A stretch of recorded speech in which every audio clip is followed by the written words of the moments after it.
Hi hello எல்லோரும் எப்படி இருக்கீங்க?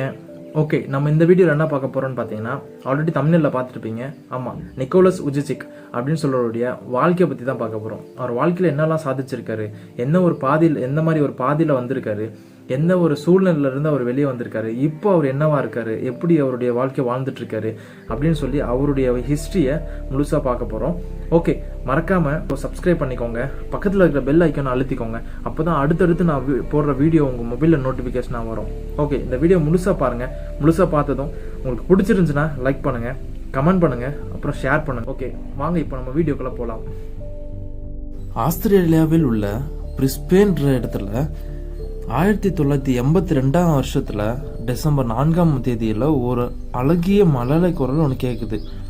அது யாருன்னு பார்த்தீங்கன்னா, அதுதான் நம்ம ஸ்டோரியோட ஹீரோ நிக் உஜிசிக். அந்த சத்தத்தை கேட்டதும் நம்ம ஹீரோவோட அப்பா போரிஸ் உஜிசிக் ரொம்ப மகிழ்ச்சியோட பார்க்க ஓடுறாரு. அவரு குழந்தைய பார்க்கறதுக்குள்ள அந்த குழந்தையோட வாழ்க்கையை குறித்து யோசிச்சுட்டே ஓடி இருக்கலாம். அப்படி ஒரு சந்தோஷத்தோடு ஓடி போய் பார்க்கையில் அவருடைய வாழ்க்கையிலையும் ஒரு பிரேக்கிங் நியூஸ் வரா மாதிரி ஒரு துயர சம்பவம் ஒன்று நடக்குது. என்னன்னு பார்த்தீங்கன்னா, டெட்ரா அமிலியா அப்படின்னு சொல்லக்கூடிய ஒரு டிசீஸால் அந்த குழந்தை பாதிக்கப்பட்டு 2 கையையும் 2 காலையும் இழந்துட்டு பிறந்திருக்கு. அந்த ஒரு தருணத்தை நீங்கள் நினச்சி பாருங்களேன். ஏன்னா 10 மாதம் குழந்தைய பெற்றெடுக்கிற வரைக்கும் அந்த குழந்தையோட வாழ்க்கையை முதற்கொண்டு வாழ்க்கையோட எண்டு வரைக்கும் அந்த குழந்தைக்கு தேவையானதெல்லாம் நம்ம என்னென்னலாம் யோசிச்சிருப்போம். அதை குறித்து ஒரு எண்ணத்தையே நம்ம போட்டு வச்சுருப்போம். திடீர்னு அவ்வளோ எண்ணத்தையும் உடைச்சது போல் அந்த குழந்தை இருந்துச்சுன்னா உங்களுடைய எண்ணம் என்னவாக இருக்கும்? தாங்கிக்க கூட முடியாத ஒரு வேதனை இல்லை. ஸோ அப்படிப்பட்ட வேதனையை தான் நிக் உஜிசிக்கோட அப்பா படுறாரு. கடைசியில் அந்த குழந்தைய தூக்க கூட முடியாத ஒரு வேதனையில் ஹாஸ்பிட்டலை விட்டு வெளியே போகிறாரு. அப்புறம் அந்த குழந்தையோட அம்மாவும் அந்த குழந்தைய பார்க்குறாங்க. பார்த்ததும் தாங்கிக்க முடியாத அளவுக்கு வேதனை, ஹாஸ்பிட்டல்லே அதிர்ற அளவுக்கு கத்தி, இந்த குழந்தை என்னுடையது இல்லை, நீங்கள் வேற யாரதோ மாற்றி கொண்டு வந்துட்டீங்க அப்படின்னு சொல்லிட்டு கத்தி அழுறாங்க. இந்த 2 பேரும் குழந்தைய தூக்கிறதுக்கே மறுக்கிறாங்க. கடைசியில் வேறு வழியே இல்லாமல் பெற்றுட்டோமே அப்படின்னு சொல்லக்கூடிய ஒரு எண்ணத்தில் குழந்தைய தூக்கிட்டு 2 பேரும் வீட்டுக்கு வராங்க. அதிலிருந்து தான் நம்ம நிக் உஜிசிக்கு பல இன்னல்கள் ஏற்படுது. ஸோ அது என்னன்னு இன்னும் விரிவாக நம்ம வீடியோவில் பார்க்கலாம். நிக் உஜிசிக்கோட அப்பாவும் அம்மாவும் குழந்தைய வளர்க்குற விதம் பார்த்திங்கன்னா மோட்டிவேஷ்னலாக வளர்க்குறாங்க. அதாவது குழந்தையும் ஊனம் கிடையாது, நீயும் சக மனிதன்தான் அப்படின்ற ஒரு எண்ணத்தை விதைச்சி மோட்டிவேஷ்னல் புக்ஸ் வாங்கி கொடுக்கறது, மோட்டிவேஷ்னல் ஸ்பீச்சை பார்க்க வைக்கிறது, வீடியோஸ் காட்டுறது. ஸோ இந்த மாதிரியான ஒரு காரியத்தை செய்யும் பொழுது அந்த குழந்தை தன்னம்பிக்கையோடு வளர ஆரம்பிக்குது. இப்போது அவர் ஸ்கூலில் சேர்க்கக்கூடிய வயசு வந்ததும் அவரை ஒரு நார்மல் ஸ்கூலில் சேர்க்கறதுக்கு அவங்க அப்பாவும் அவங்க அம்மாவும் முயற்சி பண்ணுறாங்க. ஆனால் அந்த ஸ்கூலில் குழந்தைய சேர்த்துக்க அனுமதிக்க மாட்டேன்றாங்க. ஏன்னா ஒரு டிசபிலிட்டி குழந்தைய எப்படி ஒரு நார்மல் ஸ்கூலில் அனுமதிப்பாங்க? பல வாக்குவாதங்களுக்கு அப்புறம் சட்டத்தின் பிரகாரம் அந்த குழந்தைய அந்த ஸ்கூலில் சேர்க்குறாங்க. இப்போதான் நம்ம நிக் உஜிசிக்கு ஒரு வாழ்க்கை தெரியுது. ஏன்னா இவ்வளோ நாள் வீட்லேயே இருந்துட்டு உலகம் எப்படி இருக்குன்னு இப்போ தான் பார்க்க ஆரம்பிக்கிறாரு. ஸோ இவ்வளோ ஒரு டிசபிலிட்டி ஒரு குழந்தையா ஸ்கூலில் சேரும் பொழுது கூட இருக்கிற மாணவர்கள் இவரை எந்த அளவுக்கு டார்ச்சர் பண்ணியிருப்பாங்கன்னு யோசிச்சு பாருங்கள். ஏன்னா நார்மலாக 2 கை 2 கால் இருக்கிற பொழுதே ஏதாவது ஒரு குறைய வைத்து அநேகர் நம்மளை நிந்திப்பாங்க. ஸோ இந்த ஒரு தருணத்தில் இந்த நிக் உஜிசிக்கு எவ்வளோ பாடுகள் ஏற்பட்டிருக்கோம், எந்த அளவுக்கு மனம் உடஞ்சிருப்பார். அப்பா அம்மா சின்ன வயசில் சொல்லி கொடுத்த அந்த மோட்டிவேஷ்னல்லாம் இப்போ அவரால் தாக்கு பிடிக்க முடியுமா அப்படின்னு கொஞ்சம் யோசிச்சு பாருங்கள். நினைக்கையிலே ரொம்ப கஷ்டமாக இருக்குல்ல. இந்த சின்ன வயசுலேயே அவ்வளோ கஷ்டத்தையும் மனசில் வச்சதுனால அவருக்கு வேறு வழி இல்லாமல் தாங்க முடியாமல் பெற்றவங்களுக்கு பாரமாக இருக்கக்கூடாதுன்னு சொல்லிட்டு பயங்கர குழப்பத்தில் 8 வயசுலேயே அவர் தற்கொலைக்கு முயற்சி பண்ணுறாரு. ஆனால் அந்த மரணம் கூட அவர் ஏமாத்திடுது. இப்படி தொடர்ந்து 3 வாட்டி அவர் தற்கொலைக்கு முயற்சி பண்ணையில் 3ஆவது வாட்டியாக தற்கொலை பண்ணிக்கலான்னு சொல்லிட்டு ஒரு தொட்டியில் குதிக்கிறாங்க. குதித்ததும் அவருடைய கண்ணுக்கு முன்பதாக ஒரு கல்லறையிலிருந்து அவங்க அப்பா அம்மாவும் கதற சாட்சி ஒன்று வெளிப்படுது. ஸோ அந்த ஒரு தருணத்தில் இனி அவங்கள நான் கஷ்டப்படுத்தக்கூடாது, அந்த ஒரு எண்ணத்தை அவங்களுக்கு கொடுக்கக்கூடாதுன்னு சொல்லிட்டு அவர் அந்த தற்கொலை முயற்சியை கைவிட்டுறாரு. அந்த தருணத்திலிருந்து அவரை சமாதானப்படுத்த யாராலையும் முடியல. ஏன்னா அவ்வளோ ஒரு கஷ்டத்தை அவர் வாழ்க்கையில் ஃபேஸ் பண்ணிக்கிட்டு இருக்காரு. பிறந்ததுலேருந்தே ஒரு தனிமை அவரை வாட்டி வதைக்குது. அவருடைய தனிமையில் ஜெபத்தில் தான், அதாவது ஆண்டவர் கூட தான் அவருடைய டைமை ஸ்பெண்ட் பண்ணுவாராம். அப்படி ஜெபிச்சு கொண்டு இருக்கிறதில் அவருடைய 15ஆம் வயதில் அவருடைய ஜெபம் கேட்கப்படுது. அவர் வேதத்தில் இருக்கக்கூடிய யோவான் எழுதின சுவிசேஷ புத்தகத்தில் 9ஆம் அதிகாரத்தில் சொல்லக்கூடிய ஒரு காட்சிகளில் அவர் வாசிச்சுட்டு இருக்காரு. அது என்னன்னு பார்த்தோன்னா, ஒரு பிறவி குருடனை இயேசு பார்க்குறாரு.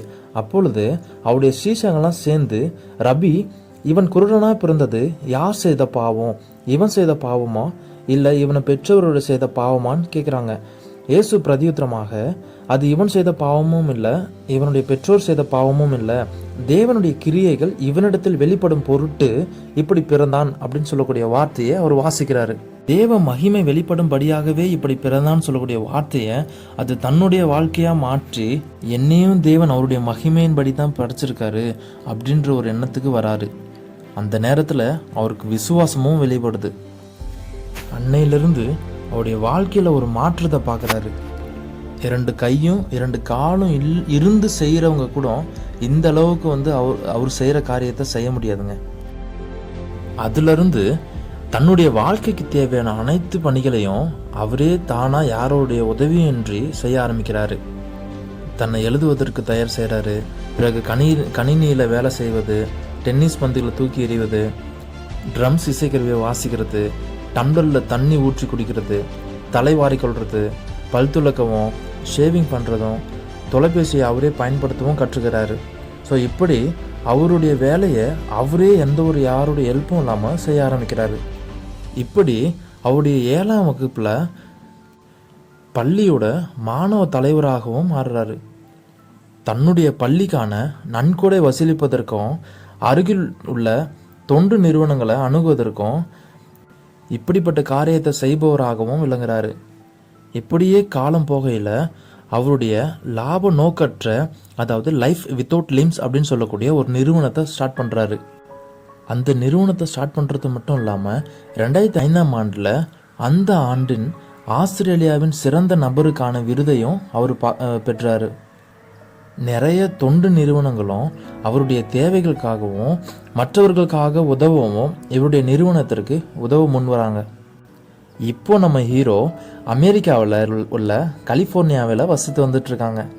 2012ஆம் ஆண்டில் பிப்ரவரி 12ஆம் நாளில் கானே மியாகாரா என்பவரை திருமணம் செய்து கொண்டார். எவ்வளோ பெரிய மனசில்!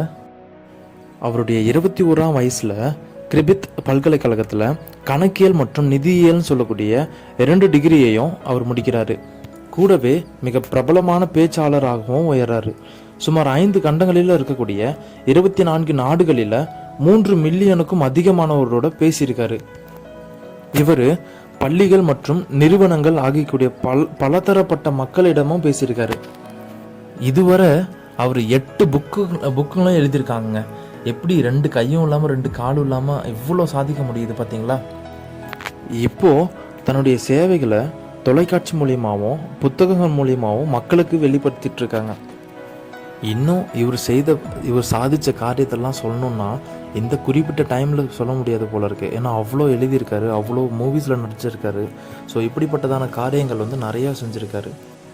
இப்படிப்பட்டதான ஒரு வெற்றியை சந்தித்த மனுஷனுடைய மனதில் என்ன இருக்குன்னு பார்த்தீங்கன்னா, மக்களுக்கு எப்படியாவது இயேசு தேவை அப்படின்ற எண்ணம் தான் அவருக்குள்ளே ஓடிட்டே இருந்திருக்கு. உலகம் எங்கும் உள்ள பல பில்லியனு கணக்கான மக்களுக்கும் கிறிஸ்து தான் பதில்னு சொல்லக்கூடிய அந்த ஒரு வார்த்தையை அவருடைய மக்களுடைய மனதில் பதிய வைக்கிறதே இவருடைய எண்ணமாக இருந்திருக்கு. அதை எப்படியாவது நிறைவேற்றி முடிப்பான்ற சொல்லக்கூடிய எண்ணம் தான் இன்னும் வரைக்கும் அவங்க எல்லாம் சேர்ந்து பணியாற்றிட்டு இருக்காங்க. இவ்வளோ காரியத்துக்கும் தொடக்கம்னு ஒன்று சொன்னோம் பார்த்தீங்களா, 15ஆம் வயசில் அவரோட ஜெபம் கேட்கப்பட்டதுன்னு சொல்லிட்டு. ஸோ அந்த 15 வயசு வரைக்கும் அவர் எந்த ஒரு காரியத்தில் இருந்திருப்பாருன்னு கொஞ்சம் யோசித்து பாருங்கள். ஆவிக்குரிய வாழ்க்கையில் எப்படி இருந்திருப்பார்? ஒருவேளை ஆவிக்குரிய வாழ்க்கையில் அவர் பலனாக இருந்ததுனால தான் இவ்வளோ ஒரு காரியத்தை சக்ஸஸ் பண்ண முடிஞ்சுதா அப்படின்ற ஒரு கேள்வி நமக்குள்ளே ஏற்பட்டிருக்கும்ல. ஆமாங்க, அவருக்கு ஒரு விசுவாசம் இருந்துச்சு. என்னன்னு பார்த்தீங்கன்னா, விசுவாசம் என்பது நாமே அதை உருவாக்கி கொள்வதல்ல, வாக்கு தத்தங்களை கேட்கும் போது உங்களுக்குள் உண்டாக்கும் அந்த தேவனுடைய ஈவுன்னு சொல்லக்கூடிய அந்த ஒரு வைராக்கியமும் அவருடைய வாழ்க்கையை மாற்றிச்சு. அவர் அநேக இடத்துல சொல்லக்கூடிய காரியம் என்னன்னு பார்த்தீங்கன்னா, கையும் காலும் இருந்து கூட சத்தமாக சொன்னாலும் இவ்வளோ வல்லமை இருக்காது. கை கால்கள் இல்லாமல் இருந்தும் முகத்தில் புன்னகையாக இருப்பதே நான் வாழ்வதற்கான சாட்சி அப்படின்னு சொல்லி நிறைய இடத்துல சொல்லியிருக்காரு. அவருக்கு வேதத்தில் பிடிச்ச இன்னொரு வசனம்னு பார்த்தீங்கன்னா, ரோமர் எழுதின சுவிசேஷ புத்தகத்தில் 28ஆம் வசனம். அன்றியும் அவருடைய தீர்மானத்தின்படி அழைக்கப்பட்டவர்களாய் தேவனிடத்தில் அன்பு கூறுகிறவர்களுக்கு சகலமும் நன்மைக்கு எதுவாக நடக்கிறது என்று அறிந்திருக்கிறோம். இந்த ஒரு வார்த்தையை அநேக தடவை அவருடைய மனசுலேயே சொல்லி அவர் அதில் சந்தோஷப்பட்டு போகிறான். ஸோ அவரை போல் இருக்கிற நிறைய பேருக்கும் இந்த ஒரு வசனத்தை வைத்து தான் நன்மை உங்களை தொடரும், நன்மை உங்களை தேடி வரும் சொல்லி ஆறுதல் படுத்தி மோட்டிவேஷன் படுத்து வரான். கடைசியாக இவருடைய உறுதி என்னன்னு பார்த்தீங்கன்னா, இப்படி பிறந்தது ஏதோ ஒரு ஆத்மா ரட்சிக்கப்படுவதற்காக அப்படின்னு சொன்னால் எனக்கு 2 கையும் வேண்டாம் 2 காலும் வேண்டாம், எனக்கு ஆத்மா மட்டும் ரட்சிக்கப்பட்டா போதும் அப்படின்ற ஒரு எண்ணம் அவருக்குள்ளே வெளிப்பட்டது. பார்த்தீங்களா, வேற லெவல் எண்ணம் இல்லை. நம்மளால் இப்படிப்பட்டதான ஒரு காரியத்தை சொல்ல முடியுமா? யோசித்து பாருங்கள். 2 கையும் நல்லா இருக்குது, 2 காலும் நல்லா இருக்குது, இன்னொன்று நம்மளுடைய ஆர்கான்ஸ் எல்லாமே நல்லா இருக்குது, சரீரத்தில் எந்த ஒரு குறையும் இல்லாமல் நம்ம என்ன பண்ணிகிட்ருக்கோம் அப்படின்ற ஒரு காரியத்தை குறித்து யோசித்து பாருங்கள். 2 கையும் 2 காலும் இல்லாமல் உலகம் எங்கும் போயிட்டு சுவிசேஷத்தை அவரால் சொல்ல முடியும்னா, இன்னைக்கு 2 கையும் நல்லா இருக்குது 2 காலும் நல்லா இருக்கிற நாம் எந்த இடத்துல இருக்கோம்னு கொஞ்சம் யோசித்து பாருங்கள். எல்லாத்தையும் இலவசமாக பெற்றுக்கிட்டோன்னு சொல்லிட்டு நம்மளுடைய வாழ்க்கையை நோக்கி நம்ம போய்கிட்டு இருக்கோமா, இல்லை நம்ம அடுத்து என்ன பண்ண போகிறோம் அப்படின்றத யோசித்து தீர்மானம் எடுங்க. தன்னுடைய பிறப்பாலேயே தாய் தகப்பனால் வெறுக்கப்பட்டோம், அவங்க ஸ்கூல் லைஃப்பில் சக நண்பர்கள் மத்தியில் வெறுக்கப்பட்டோம், இந்த அநேக மக்கள் மூலியமாக ஒரு வெறுக்கப்பட்டோம், இந்த உலகத்தில் வாழ்கிறதுக்கு தகுதி இல்லாத ஒரு நிலைமையில ஏற்பட்டோம். அவர் அந்த அளவுக்கு முயற்சி எடுத்து அவர் சாதிச்சிருக்காருன்னா, இன்றைக்கி நீங்களும் நானும் சாதிக்கிறதுக்கு ஏமாத்திரம். அவர் பிடிச்சிக்கிட்டது ஒன்று தாங்க, வேதமும் ஜெபமும். ஆண்டவரை பிடிச்சிக்கிட்டாரு, அவர் ரட்சிக்கப்பட்டு அவர் பெரிய இடத்துல நிற்கிறாரு. ஸோ இந்த கதையை உங்களுக்கு பிடிச்சிருந்துச்சுன்னா, இந்த வாழ்க்கை வரலாறு உங்களுக்கு பிடிச்சிருந்துச்சுன்னா நிச்சயமாக கமெண்டில் சொல்லுங்கள். உங்களுடைய வாழ்க்கையை நீங்கள் எப்படி மாற்றிக்க போகிறீங்கன்றதையும் நீங்கள் யோசித்து பாருங்கள். இனி அடுத்த வீடியோவில் நம்ம உங்களை சந்திக்கிறேன். அது வரைக்கும் பாய்.